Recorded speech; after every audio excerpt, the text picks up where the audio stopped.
पेड़ गिरता है तो धरती हिल जाती है, ऐसे ही जब बड़ी हार होती है तो बड़े चेंजेस होते हैं। और अब कहा जा रहा है कि टीम इंडिया में चेंजेस होंगे, एक दो नहीं बल्कि 5-5 चेंजेस होंगे। कई खिलाड़ियों को लाया जाएगा, कई खिलाड़ियों को thank you so much tata good bye कर दिया जाएगा। वो खिलाड़ी जो डोमेस्टिक में चल रहे थे उनको मौका मिलेगा, वो खिलाड़ी जिन्हें जानबूझकर इग्नोर किया गया था उन्हें मौका मिलेगा, और वो खिलाड़ी जो जानबूझकर खिलाए जा रहे थे अब हो सकता है बाहर बैठ के कुछ दिन पानी पिलाएंगे या बेहतर होकर फिर टीम में आएंगे। लेकिन कौन से 5 खिलाड़ी हैं जो टेस्ट स्क्वाड में आ सकते हैं, उनके नाम बताते हैं। और 5 खिलाड़ी, अलग अलग कहानियां हैं, एक ही साथ बता दें या अलग अलग बता दें?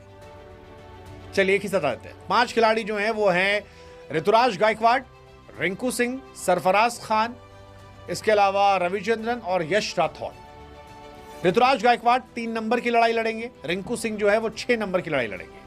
और ये इसलिए होगा क्योंकि इंडिया 1 नहीं बल्कि 2 सीरीज हार गई बीते 13 महीने में। न्यूजीलैंड से 0-3, साउथ अफ्रीका से 0-2, और ये परेशान करने वाला था। और इसी के बाद बहुत सारे सवाल जो थे वो उठने शुरू हुए कि भाई साहब क्या चलेगा।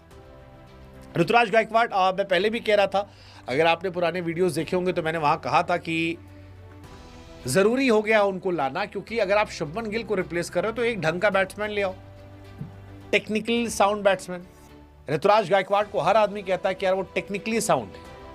उनका मसला बस इतना था कि T20 में उनसे तेज अभिषेक शर्मा खेल रहे थे, जायसवाल खेल रहे थे, तो अब यहां उनकी जगह पिछली सीरीज में बनती थी, लेकिन भगवान जाने क्यों उन्हें नहीं खिलाया जा रहा था और इसी वजह से उनको बाहर रखा गया, तब लाया जा रहा है। रिंकू सिंह की भी कहानी कि बहुत समय से लंबे फॉर्मेट में उनको एंट्री की बात की जा रही थी।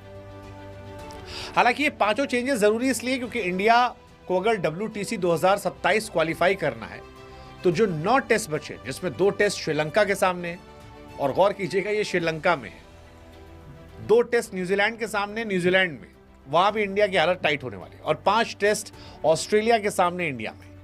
इंडिया को अगर वहां जाना है तो कम से कम 7 टेस्ट मैच जीतना होगा। 8 जीतोगे तो क्वालिफाई आसानी से कर जाओगे। अब 7 जीतना इतना आसान है? नहीं भाई साहब, नहीं भाई साहब।